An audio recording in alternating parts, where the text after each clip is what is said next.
మనిషిని హిందువుగా చూడొద్దు, ముస్లింగా చూడొద్దు, క్రైస్తవుడిగా చూడొద్దు, బౌద్ధుడిగా చూడొద్దు. మనిషిని మనిషిగా చూడొద్దు. కష్టమా? చాలా కష్టం. అమ్మో, చాలా ఈజీగా, చాలా కష్టం. మతం తట్టుకోలేదు, బట్టలు చింపేసుకుంటుంది. నిజంగానే అంటే ప్రభు అయిన యేసుక్రీస్తును చంపింది ఎవరు అంటే మతమే కాదా? ఆమె రాంగ్. పిలాతు చేతులు కడిగేసుకున్నాడు, నాకెందుకు రా బాబు, లే చంపండి అని అన్నాడు. మతం నిజమైన మనిషిని చూస్తే బట్టలు చింపేసుకున్నాడు. ప్రధాన యాజకుడు అన్నాడు, యూదుల రాజుకు క్రీస్తు. ఏమో నువ్వు అన్నావు? అవును, నువ్వు అన్నట్టే.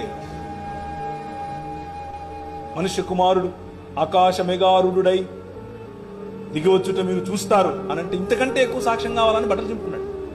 మతము తట్టుకోలేదు మనిషిని. Try to live a real human life. నిజమైన మనిషిగా బ్రతికి చూడు. మతం మెల్లిమెల్లిగా తన పట్టు కోల్పోతుంది.